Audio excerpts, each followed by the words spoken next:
I am Ann-Peggy Divine. Welcome to the Divine Design, the podcast where we unfold heaven on earth and reframe spirituality and theology for a new cosmic era. Your journey on human evolution and integration of your divine design starts here. We all have a hero's journey, and I will share with you a snippet of mine. And before going into my hero's journey, I want to say that all humans are on a hero's journey. And we can say in a bigger picture that all our life is a hero's journey, but it is most often referred to the period where we go from the programmed mind to an awakened mind, where we live from our essence. But I will share my path. Several people have asked me, can you say something about your path, when it began and where you are now? Because now I am living my soul purpose, or I am living from my divine embodiment. And I was born in 1973, and when I was born I had a heart defect. So it was a hole in my heart. And I was sick, I was blue on my lips, and my parents was of course afraid of me, because in 1973 the doctor hadn't come as far as they have today. So they didn't dare to operate me because it was so much risk involved. So I used a lot of medicine, and the medicine made me almost more sick, because I was like a skeleton, because I only had my skeleton left, because the medicine made me sick, vomiting of food. So it was the first 1.5 years of my life was in crisis, kind of survival. And another aspect, when I was born into poverty. And most people thinking about Norway, being born in Tromsø, Norway, it is, well, you are born in Norway, you are the richest country of all. Yes, we are a rich country, but the government is rich, not all people. So I was born into a poor family. They had little money, and when I talk about being poor, it is not only money. The real depth of poorness, it is that you feel ashamed, you have no self-worth. And my parents came from that paradigm. They had survived. And when I was born, they lived at one room. In one room, they had kitchen, living room, sleeping room. Everything was in one room. And we had a small dishwasher in the midst of the room. So I was born into poverty, what it was like in 1973 for most people in Norway. And then a nurse came visiting my family and said, please, can you find another home, because your daughter is so sick, you cannot have everything in a room. So they were kind of forced, because they said, this is not good. So they find a bigger apartment where it was 3 rooms, and that was luxurious.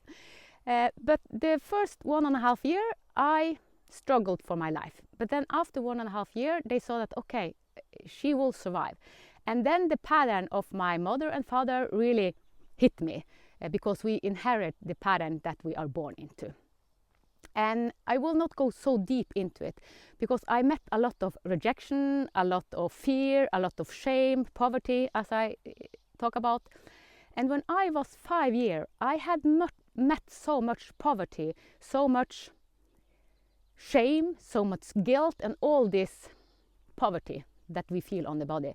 So it was so much, and it was so overwhelming. I was highly sensitive, that I shut down my heart. I closed it completely. And what happened when we close our heart? We go into the programmed mind. We live only from the scripted programming that our ancestors have lived with. So I did not have a connection with my source, the soul of me, kind of the life force. So to survive in my surroundings, I had to close my heart. And I remember the day very, very deep. I almost get emotional, because I feel sorry for that girl and all humans that have to close their heart because the surrounding cannot hold them. It was my mother said something to me, and she rejected me. Not in a cruel way, but that was the last that was the last drop in the ocean. It was kind of the last rejection from everything that I have met. And I went inside. I just wanted to cry, and I was told that we do not cry. So I was raised to be a masculine. So I was very masculine. So I just wanted to cry, and I went kind of inward. And I remember I went up the stairs to my room. I had a room, and I went under the blanket, and there I cried, and I cried, and I cried. It was like, I didn't think about don't want to live or suicide because I was 5 years, but I remember I lay in the bed, and it was like, this life is so cruel. It is so, yeah, I fell asleep in my sadness because this rejection was so deep. I felt it deep into my bone, into everything. I totally shut down. And what happened in my body after I was 5 years, I started to get ear infection, severe ear infection. I was to the doctors, and I had to have a lot of antibiotics. And if you go to because our body is talking to us all the time, life is talking to us, and most of all our body. And ear infection is a sign to ourselves that we do not listen to the true essence of us. I didn't know that as I was 5 years. I just had shut down. So, and I didn't listen to myself because I had to close down and live from the script. But I had ear infection, a lot of years.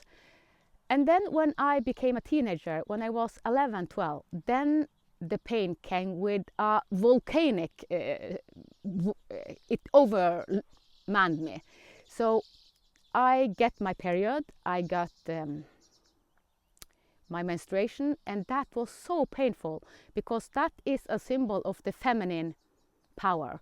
And I had erased my feminine power. I was just masculine. So my period was really hard, and it was because I had learned that the femininity of me, I had to erase it. I could not stand in my femininity. So I had so much pain in my periods. And also then my ancestor pattern really came with big force, and it was back pain.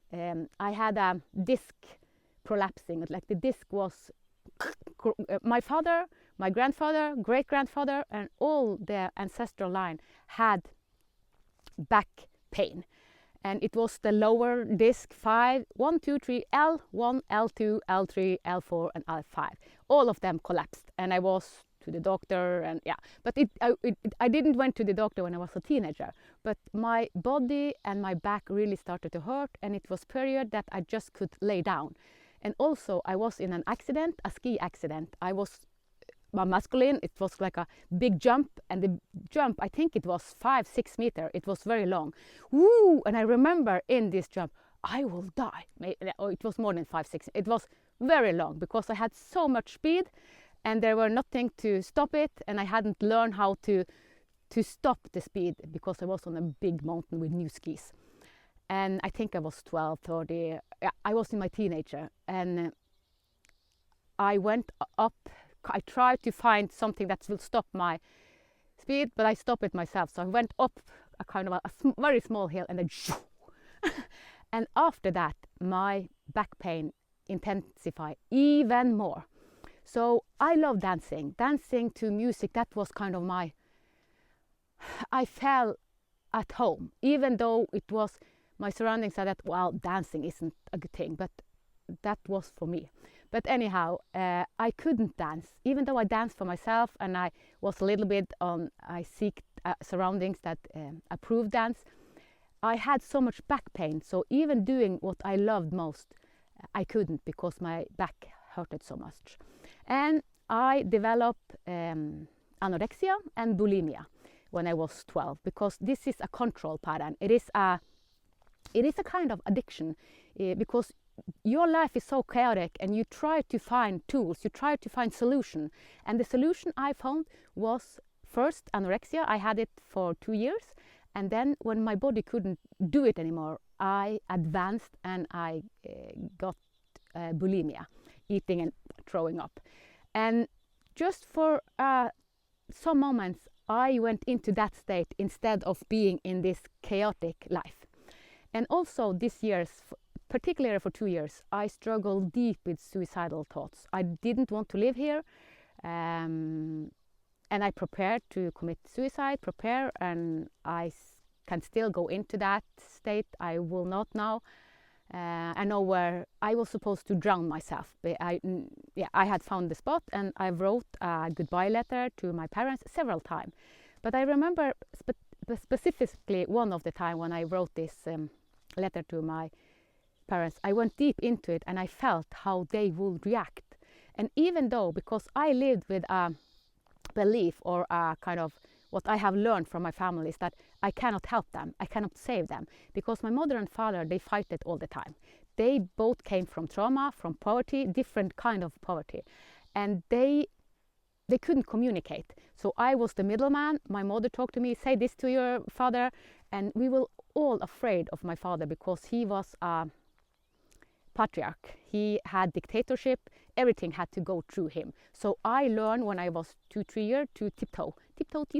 I did everything not to upset my father because his anger was rah! It was so wild, and I was so afraid of this anger. So I also made believe that I will never be angry because I was so afraid of this anger. So that's why it was overload in my body, and I didn't want to live. So even though I felt that I couldn't save my mother and father, I wanted to save them. I wanted them to be happy, because being highly sensitive, you feel all the emotion, you feel what is behind the language, even though they couldn't communicate. And when I wrote the letter, I saw that even though I couldn't save them, they didn't want me to die. And I didn't believe that they wanted to die, but I had so much pain that I didn't know how to find a solution. There were no one to talk to. I talked to no one. And even though I wasn't raised as a Christian, I did pray, but I didn't feel that there were anybody listening. So I was very lost. I was so totally lost. I was in the deepest poverty that can be, because I lived with extremely safe hatred. I hated myself extremely. So I hated myself so much that I wanted to commit suicide because I had no value. Everything that I was as a child, I was a healer. I had the script of a wounded healer, but I didn't know it then. And it was so painful, so I just wanted to leave this world. But something shifted when I was 16. And then I fell in love. I fell in love with a man who was 3 years older than me. And I attracted him, and he attracted me because we had the same pattern. Both of us was traumatized. I had my ancestor, he wanted to commit suicide, I wanted to commit suicide. So we had so much trauma, both of us. And we had a lot of drama in our life, of course, because when two people with pattern that is like that meet, of course, it will be drama. Before I met him, I said to myself, I will never have children. I could not understand people that got children in this awful, disgusting, terrible world. I thought it was hell. I felt that I was born into hell. So I decided when I was 14, why are people getting children into this cruel world? That was I didn't understand it. But then I got pregnant with my boyfriend. And then something shifted inside me. Suddenly I felt, it is something bigger than me.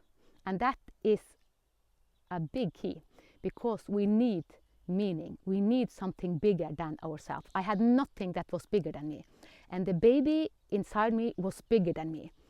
And I went, wow, this child, I want to do everything for him. And so I went totally into that without working with my own programming. And what I didn't know then was that I subconsciously transfer all my programming and his father's programming to this child. And we could see it when he was born, 4th of July 1993.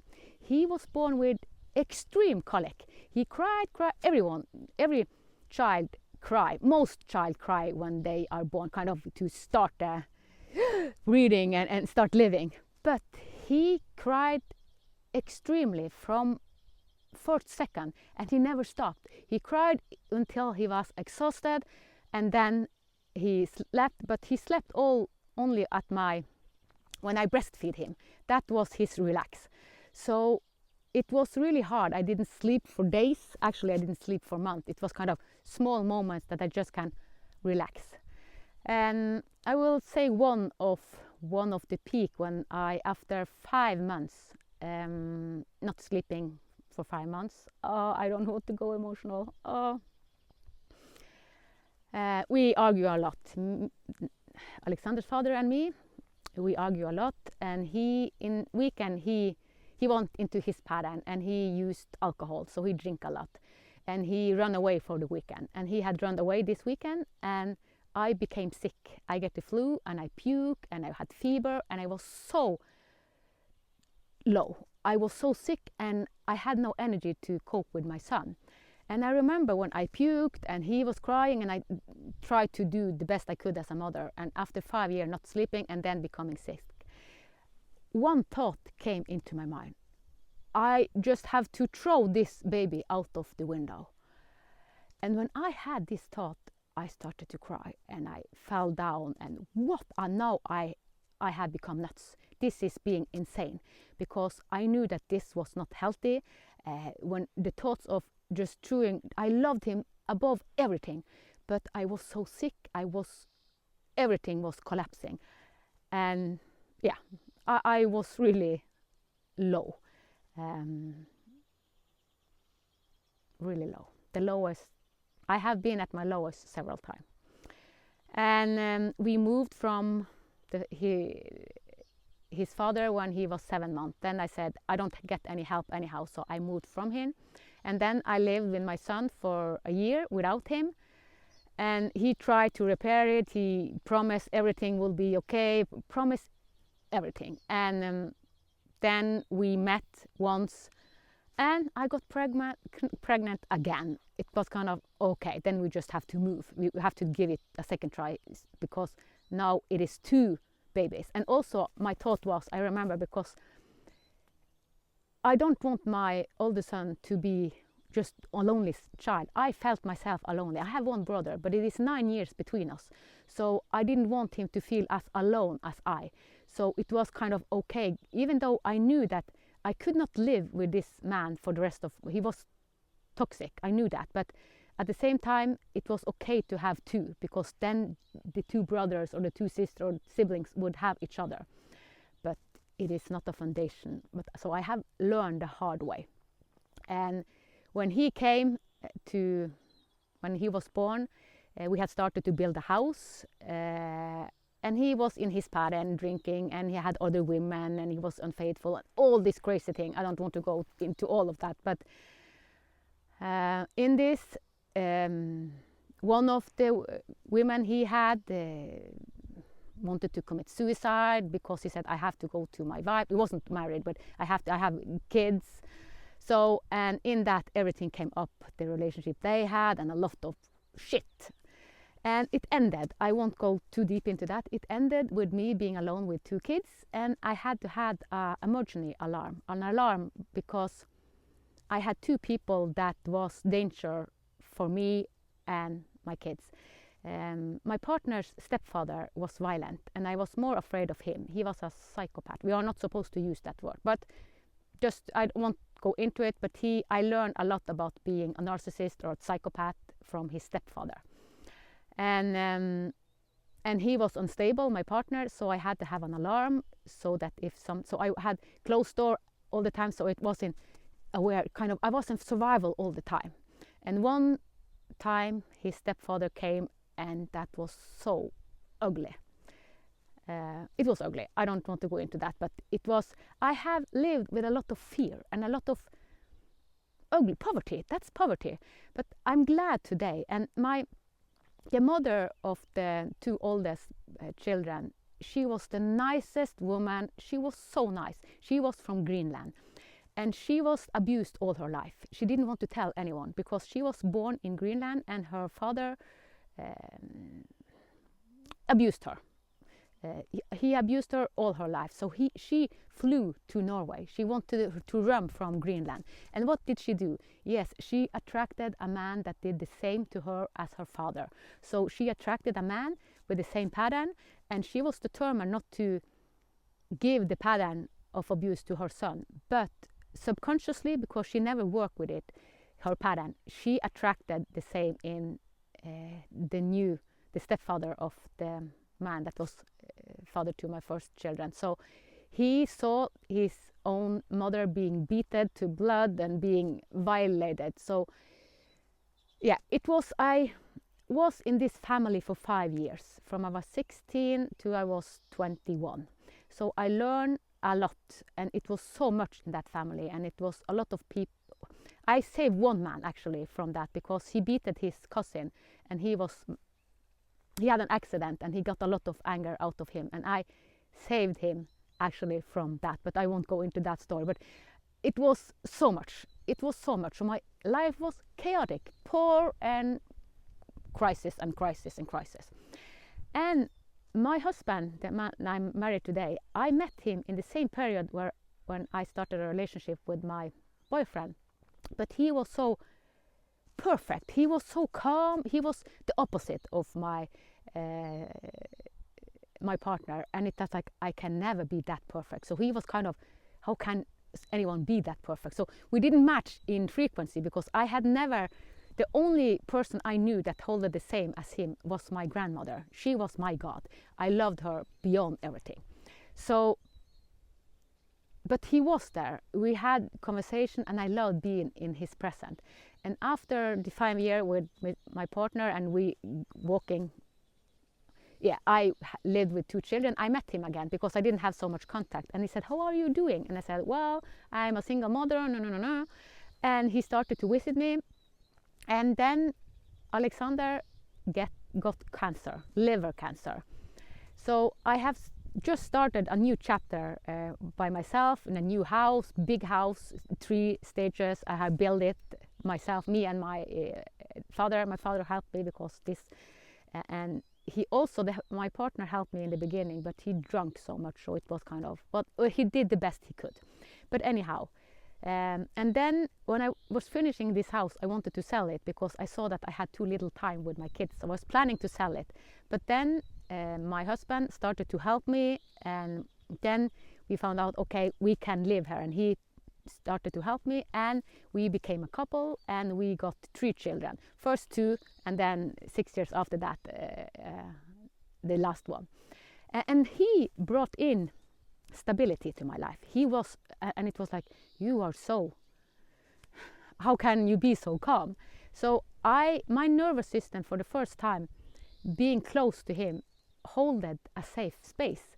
And it was not familiar for me. It was kind of, I saw that he holded something, but I couldn't embody it myself.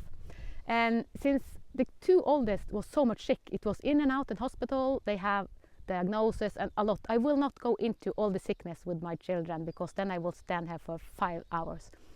We were a lot in and out in hospital, and 5 kids, a lot happened when 5 kids. And after 20 years, because Alexander was born in 1993, and the first collapse was in 1998, when I had 3 children.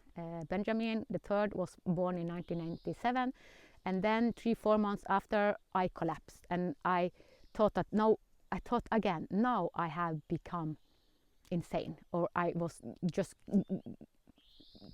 this is mental retarded and mental sickness, because I thought that this must be what it is when you take someone to the psychiatry or to the mental sickness house. So I thought it was because everything was dizzy. I couldn't stand. I puked, and everything went around and around and around. I had no contact with my body. So I remember I laid on the bathroom, because they were hot, and it was kind of, I had no contact with my body. So I was so, all the pattern kind of, because it was there, I hadn't worked with myself. So that was the first kind of something need to be changed. But I had to hold myself back, because it was survival for my kids, cancer diagnosis. So I survived, holding. And I really broke down after several enough points in 2013. And I have talked a lot about 2013 because that's when my hero's journey started for real. I started actually when I was born, because I attracted a lot of illness, ME, fatigue. I had so much symptom. I was a wreck. It was, I didn't want to live. I asked, please don't let me, it was much. It was much. Just telling about it, it's like I feel it in my stomach, being highly sensitive. But in 2013, the doctor said to me, you will die. Your body cannot take it anymore. You have been in such a stress, so now we need to restart your heart, because my heart was drrrr. We call it it is a heart just standing there, having 200, 300 all the time. It never relaxed. And I was in this for 2 months. And he said, even though we restart your heart, it will come back because you need to change. You cannot live this hectic life. You cannot be in this anymore. And I prepared to die. So what I did, I went to the Child Protective Service and said I need help because our kids will only have a single father. So I wanted to help him because I prepared to die. And I cried, and it was kind of okay dying because I had done everything I could, and that wasn't enough. So even though I did all that I thought was available, it wasn't good enough. And I really live with the law of Jante. I'm not enough and all this. I go deep into it in the book of Wealth Smarts. What I am describing now, it is Wealth Smarts. We feel our surroundings, we feel our generation, we feel the pain of the world. So the pain of the world almost killed me several times. One from my ego don't wanted to be here, and also feeling all the pain.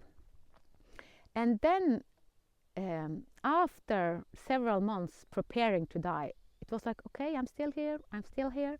And then a quiet voice came, and I started to, I was a social worker and a Gestalt therapist, and even though doing a great work, I had pattern in myself that wanted to be seen.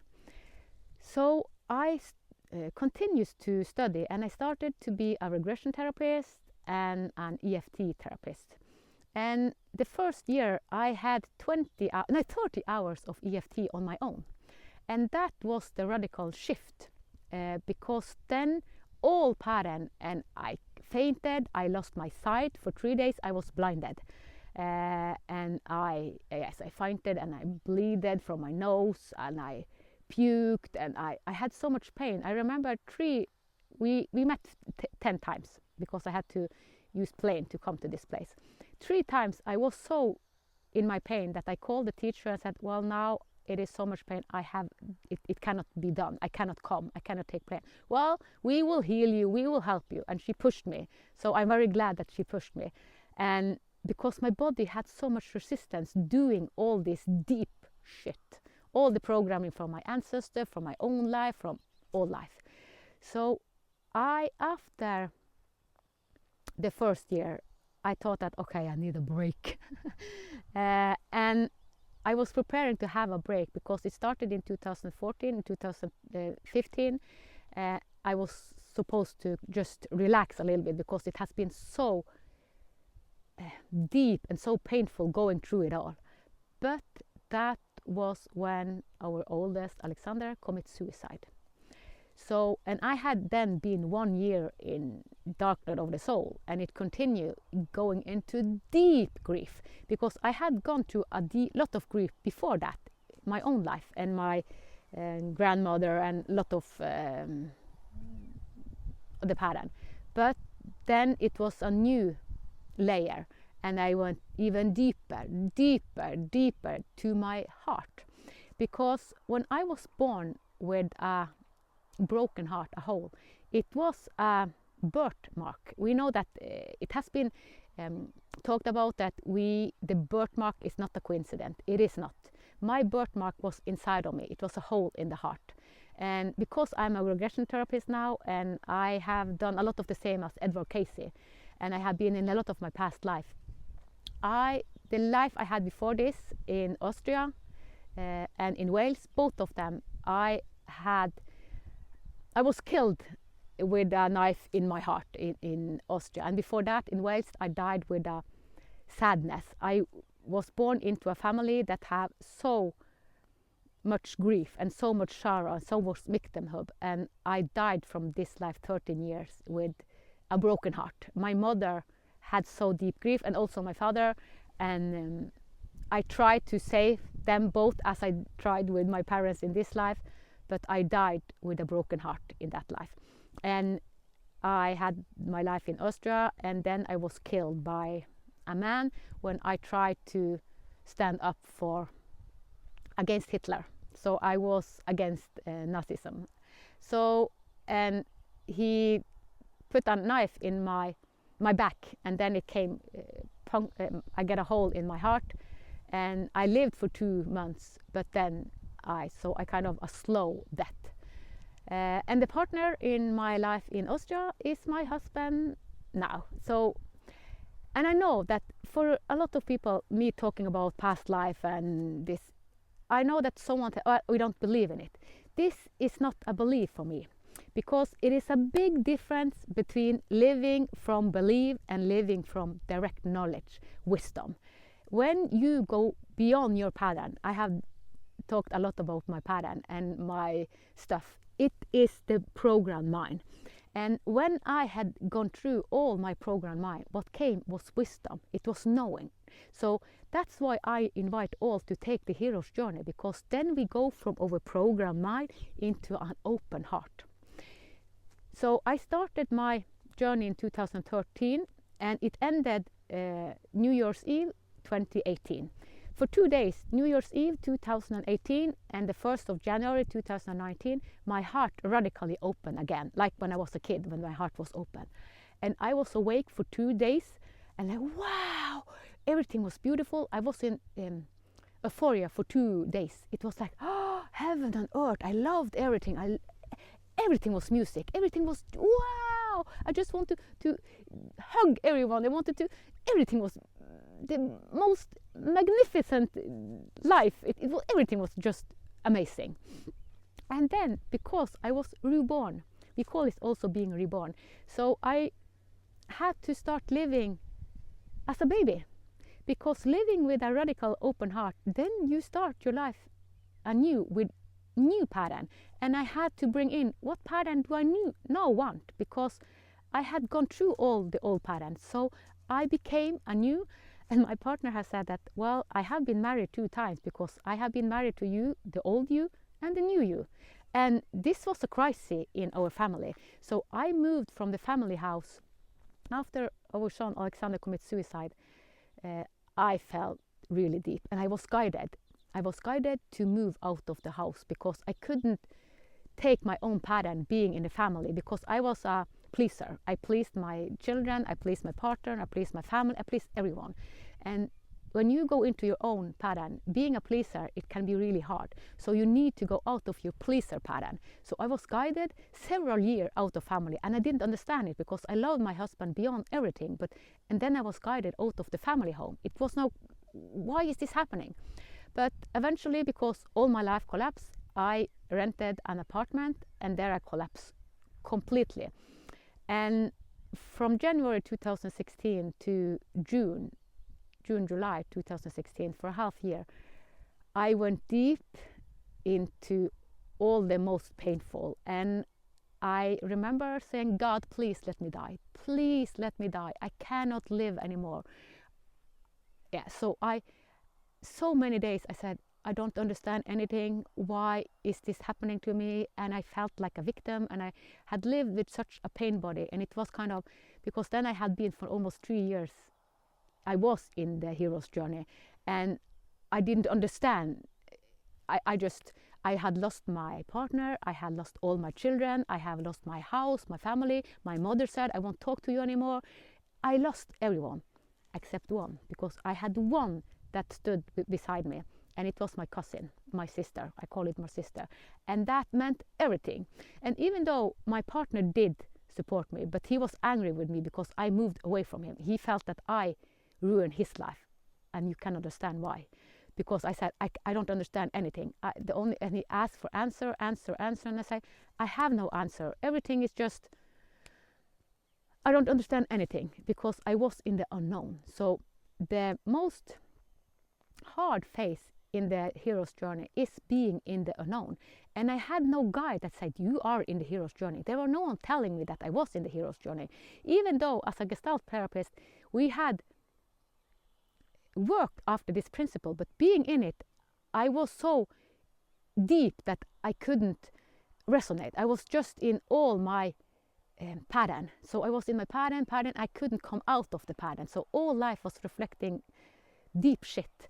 And from 2013 to 2016, mafia were following us, and they were blackmailing us, and they followed me everywhere I went. They went into my computer, and because I worked in the Child Protective Service, and one of the man in this system, he used drug, and he saw that through me we had past life, but he felt a recognizing in me, and then he saw, oh, I can live another way.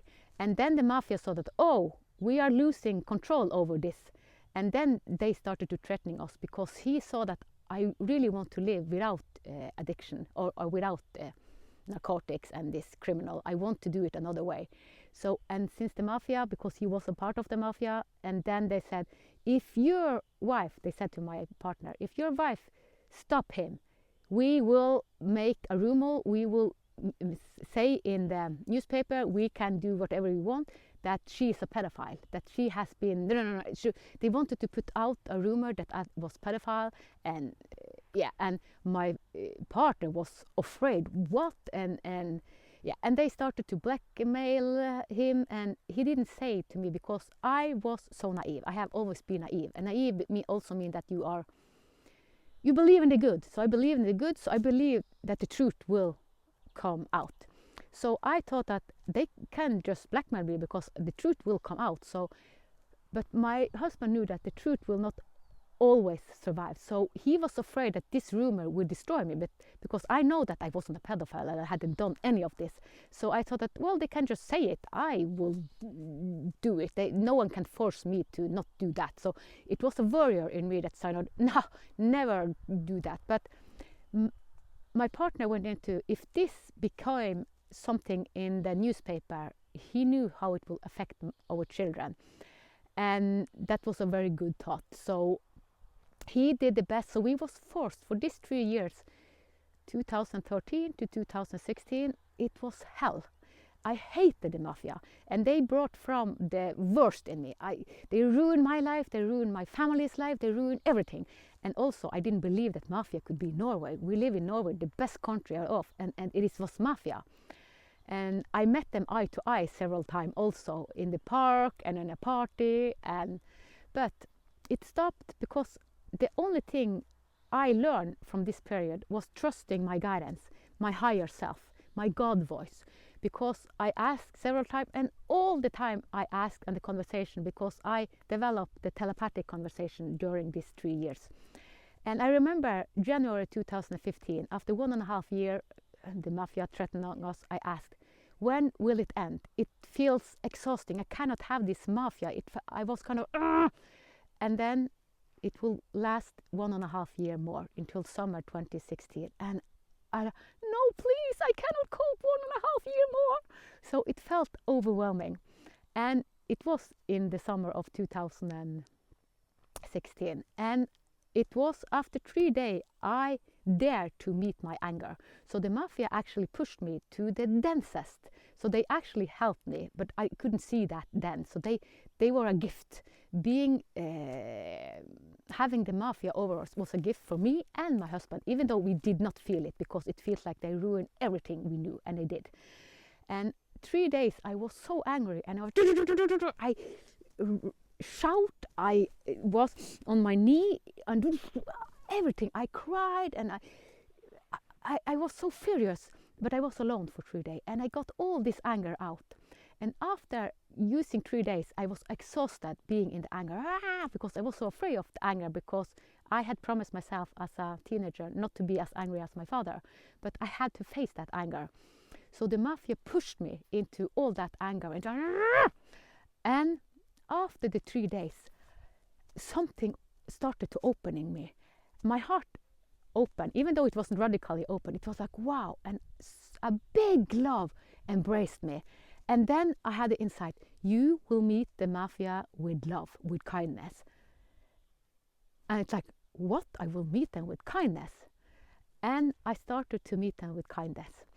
And because I communicated to writing email to others, so I know all the emails I did, all the conversation, they listened to everything I did. So I said, well, I know you're listening, so I spoke to them, I wrote to them and everything. And in the beginning I say, I hate you and I will take you. And my husband said, do you think you can take mafia? It is ironic now, but yeah. And from summer 2016, it was a shift in me. Then I went into my past life and what I had taken with me into this life. The deep sorrow from, something in my eye, a flew, from my past life in Wales, in Austria and other lives. I will not go into all that lives. And also from Guatemala. Guatemala has actually been the life, in the beginning of 1600, I lived in Guatemala as a shaman, a priest, as a tribe holder. And that was actually the strength, all the gifts. I had so many gifts that I have embodied now. I was a man and my wife is my oldest daughter this life. So we choose each other. We are soul group. And me, my oldest son and my oldest daughter, we have followed each other for a lot of years. And the youngest son and the youngest daughter have followed my partner for many years. So it is kind of, yeah. And the second child that I had with my other partner, he has his first life on earth. So I have learned a lot from him, and he was put into so much diagnosis because we didn't understand him. And he thinks that this pattern on earth is crazy. It is. So yeah, and we also learn a lot because 4 of the kids have a lot of life on earth. I have, and my partner have a lot of life. And then one of the child was new, kind of, someone call it, we have a lot of name on it, but he was a new spirit on earth, and he is the kindest, sweetest of all, but he thinks the thing we do it is crazy, as it is. But yeah, I was in 2016, and then a lot of past life, my strength and my karma and my wounding from my heart. And in 2018, it was kind of the last deep, very deep surrendering to my new life. I was in Peru for a month. And that was really surrendering because I couldn't breathe 500 meters above. The mountain was we lived for a week in Andes mountain, and I got hide sick, so wanted to breathe and I couldn't breathe. And the last day I surrendered. I said bye to my husband, I said bye to children, I said bye to all life. And I have done this several times, but that was the deepest kind of. So I have had this surrendering of the old pattern several times. So when we go to the hero's journey, it is layer and layer and layer and layer and layer and layer.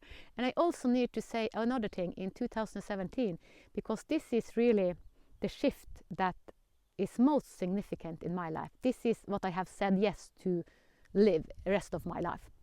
I woke up 2nd of April 2017, and then I had direct knowledge. It was said to me, you need to have a ceremony, a collective ceremony, inviting people, big ceremony, where you have kind of a marriage. You marry yourself, your soul self, your higher self, your God self. And I thought this, I had never heard about it. No one, so it was like, how? But I called my cousin, I said, well, I will have a ceremony. What? And yeah. And then I didn't know when it would happen, and I asked, and then it came 11/11/2017. So I had a half year, 6 months to prepare.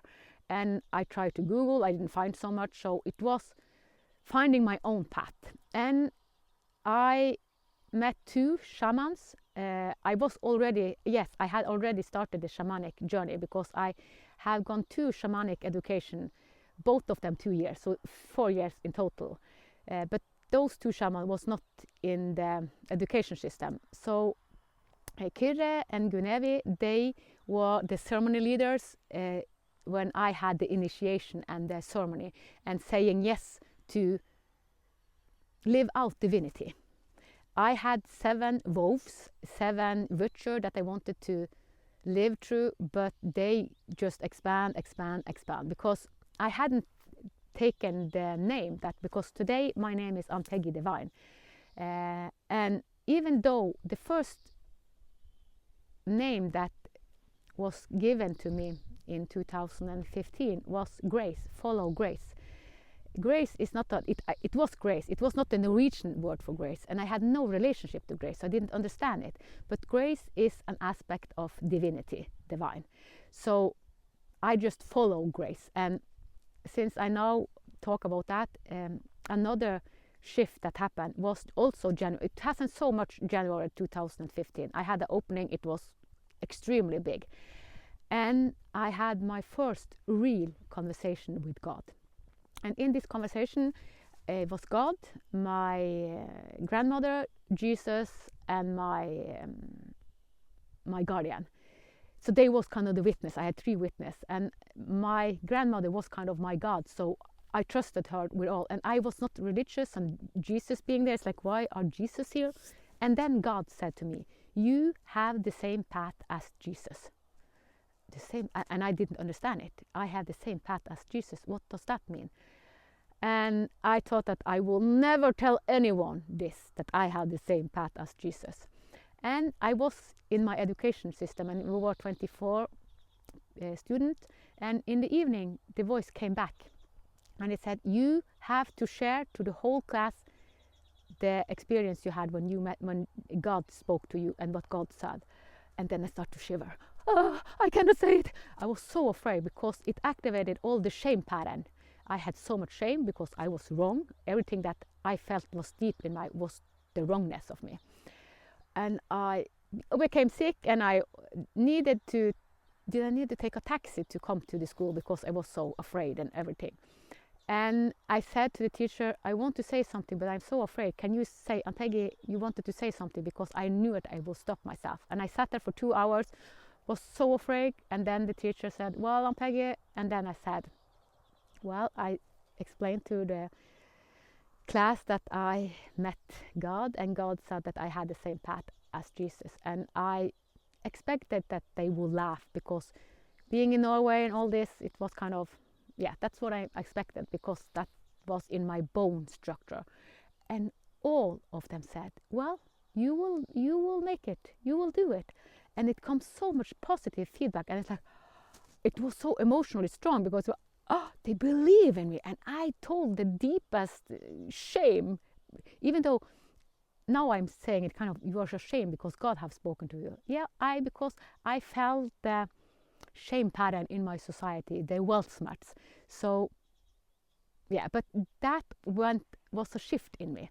And I understood it after going through the dark night of the soul, what it meant, because Jesus, I have done the same as Jesus. I'm walking the same path as Jesus. And the latest book I have written, and the one guiding me, is Jesus.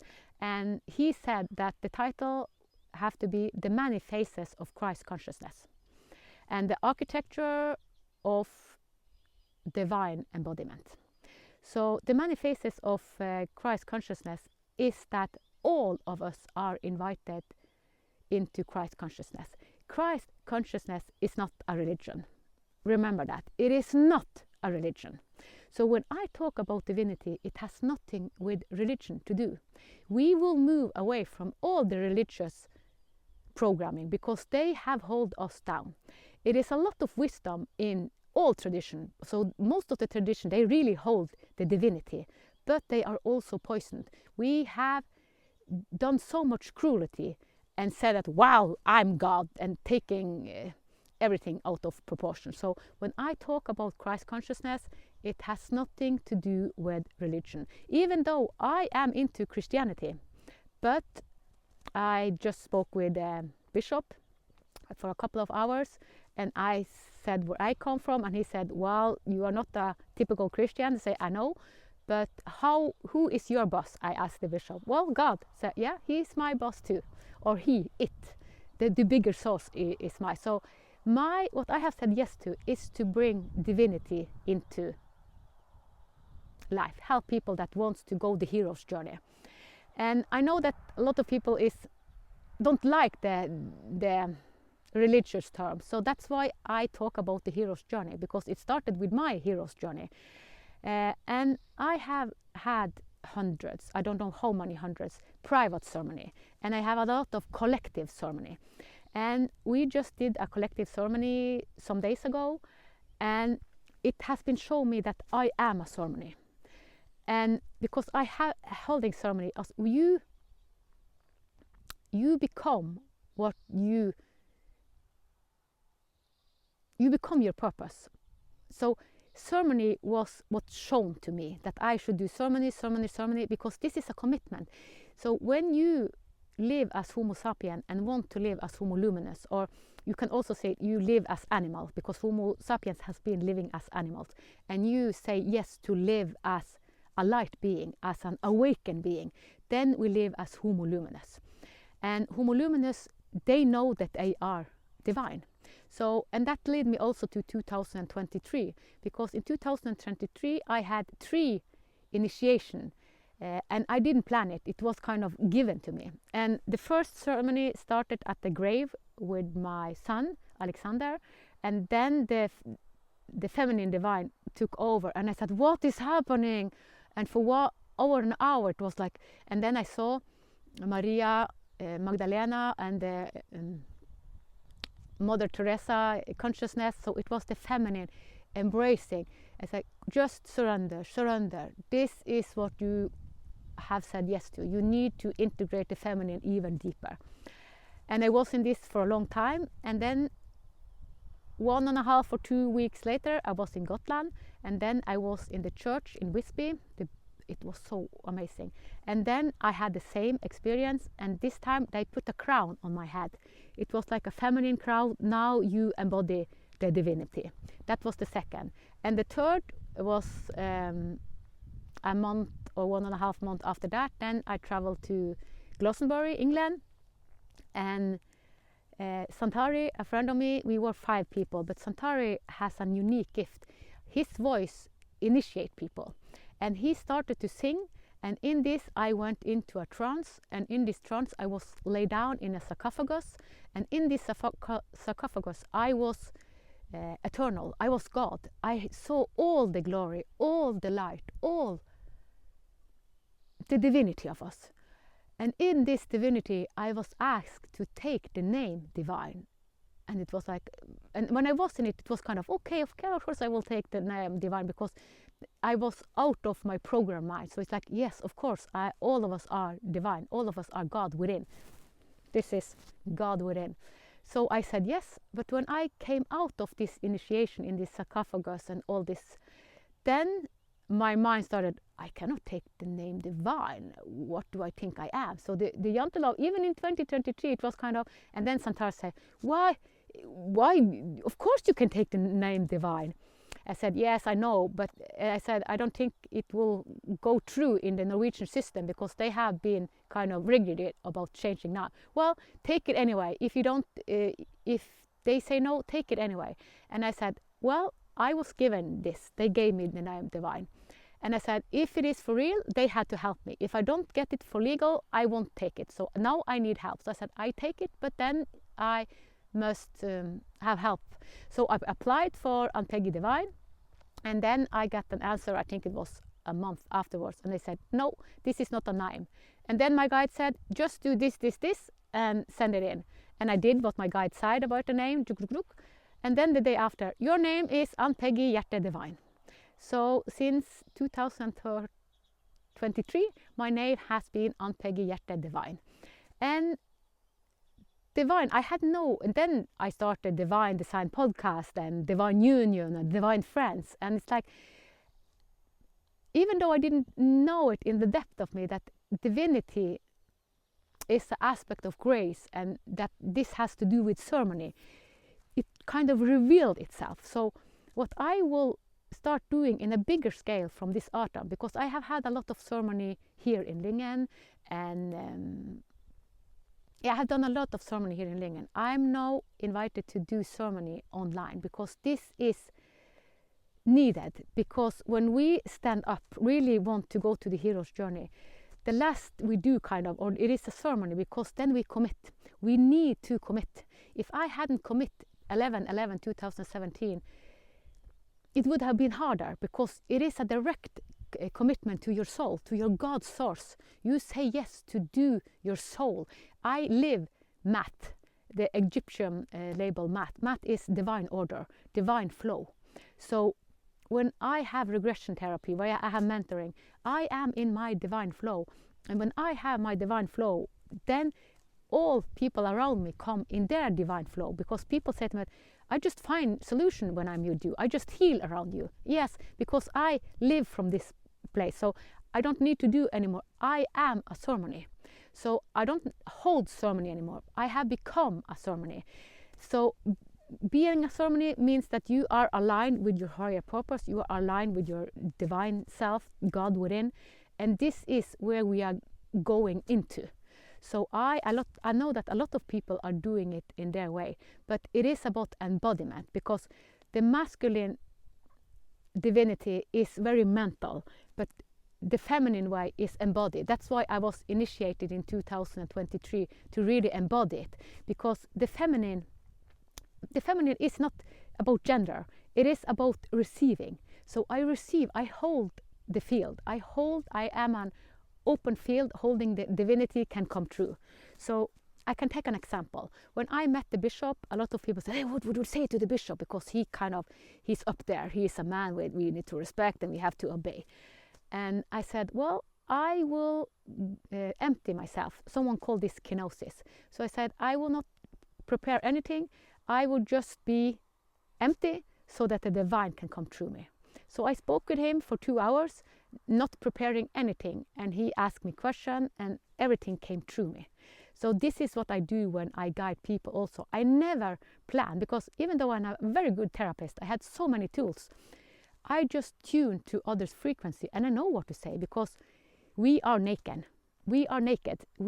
Energy cannot lie. So we are going through Homo luminous, and Homo luminous do not lie, because we know that everything cannot. So all the facade, all the mask, all that we have put on, it is yeah, it is rubbish. So we are going from that. We will live out truth. So we are going against this, and we have never as a collective species lived this on earth. So this is the first time, and we are heading there. So it is just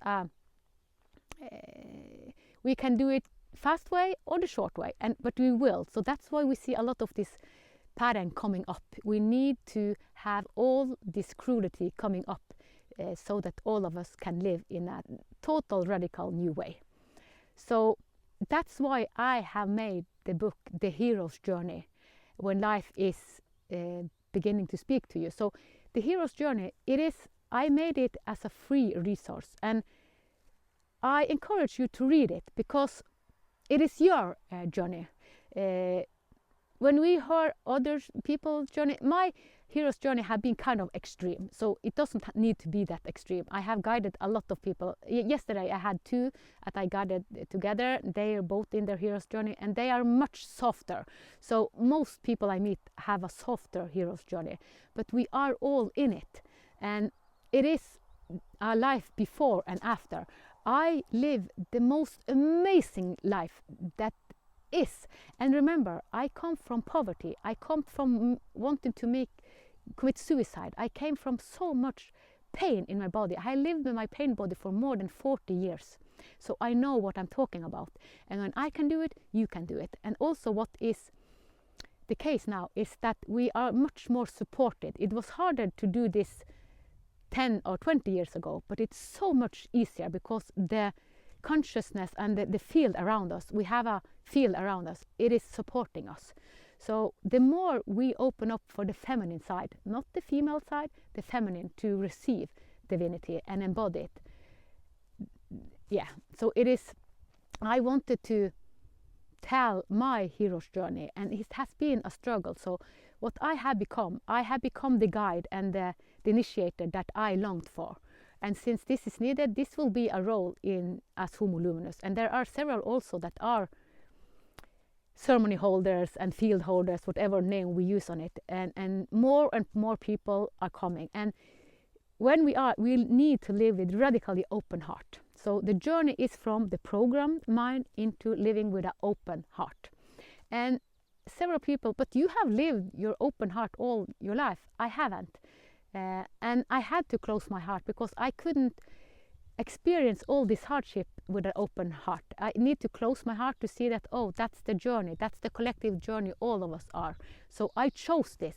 Before I incarnated, I chose to go the wounded healer. I had set up a lot of circumstances, so this was planned to happen. So we actually put up our life before we incarnate. And now I will not go deep. And my son Alexander that commit suicide, he is reborn, and I've spoken to his new biological mother, and I will meet him in the future. And when my grandmother passed in 1999, that was such a big, deep sorrow, also grief for me. But she is also reborn, and I have met her. So remember, maybe your grandchildren and maybe someone else is someone you have known. So to judge, I don't encourage you to judge, because what you judge will meet you. Some of the hardest lessons, the one I hated, will incarnate as my grandchild. So yeah, so life is much bigger than we think, but I wish for everyone to live from the state I'm in. I live with Christ consciousness. So I live from Christ consciousness, that is the divine embodiment. And we are moving there both consciously and unconsciously. So it is up to us, do we want to do it the hard way or the soft way? And I can guide you the soft way. And I will end this by saying that I have said yes to do short videos for a year every day. This was shown in a ceremony. I do a lot of ceremony, private ceremony, and I have said yes to help humanity, and that's why I will bring a lot of short videos out from July 2026 to July 2027. So you will see me in Instagram and TikTok and YouTube short. So I have said yes. So commitment, it is all the time my relationship to my higher self, because I live with divinity. So it's kind of, what do I say yes to? And what we are most angry about, it is because we don't listen to our higher self. We think that it is, we point finger at it's your fault, but it is actually us not standing up for what we know is right. So since I did it the old way and did all what I thought was right, but I hadn't bring in my divinity, I didn't bring in my higher self, my God within. So this is our future, and we have such a bright future ahead. And I can promise you that. I travel in time, but you only can be in the here and now, but we are going against it. So I encourage you. I have now, for 6 months, I have written 9 books. And this is deep information. And the free book, The Hero's Journey, it is a short book. So you do it in 1 hour, maybe 1.5. The other books is very deep. So people reading them say it takes days because it is an activation. All the books without the Hero's Journey book that is for free is activation. So people they activate their medicine. So the more we kind of expand, the more we become our own medicine. I have become my own medicine, and I hold the medicine that all is seeking. So just me being a field holder is activating your medicine. So what we are seeking is inside. That's the biggest divinity that is. So we live from within, and then all life is a projection. So since I live from within, I project divinity. But also, as we saw Christ did, or not Christ, I mean Jesus, because it is a difference between Christ and Jesus. Christ is the universal. Christ is kind of the soul that have many life, but Jesus was one incarnation. So when we talk about Christ consciousness, it is the universal, it is kind of all our lives. But Jesus was one of thousands of life. So it is a different, but all of us have Christ consciousness because it is all our life. And some of us remember past and future. And it will be wise to listen to the people that actually are connected to their higher self there are born so much babies and future human now that live from a radically new way. So what we really need to do these days is listening to the new kids. They are born into Christ consciousness. More and more are born into Christ consciousness, and they hold the new system. And they will be rebels, but it is because they cannot hold back. What I have shown my hero's journey, I hold back. If they hold back, they will die. So we really need to listen to the young babies that come now. They are a signal to us. They hold a piece of the new puzzle. Yes, I wish you the best. You will find me on divinedesign.it or Ann-Peggy.divine.com. Namaste, from my soul to your, with an open heart. Before we end, I would like to leave you with a question for your heart and soul. If everything you have heard in this conversation is true, if our struggles, our losses, our challenges, and even our deepest wounds can become part of something larger, then what might life be trying to show you right now? What if the thing you have been fighting, resisting, fearing, or trying to fix is the beginning of your soul's awakening? My own journey has taught me that life is always speaking to us. Sometimes through joy, sometimes through love, sometimes through loss, illness, uncertainty, or experiences we never would have chosen for ourselves. The question is not whether life is speaking. The question is whether we are willing to listen. If something in this video resonates with you, I would like to invite you to continue the journey. I regularly share my field readings where I explore the deeper patterns, shift and movements I see unfolding both within ourselves and in the collective field.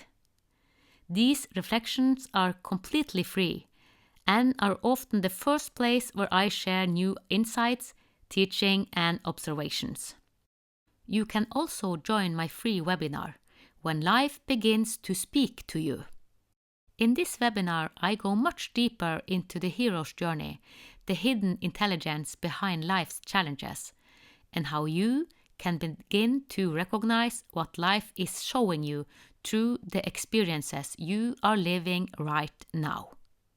My intention has always been simple: to share what I have learned, to give away as much value as possible, and to support people who feel that something in their life is awakening.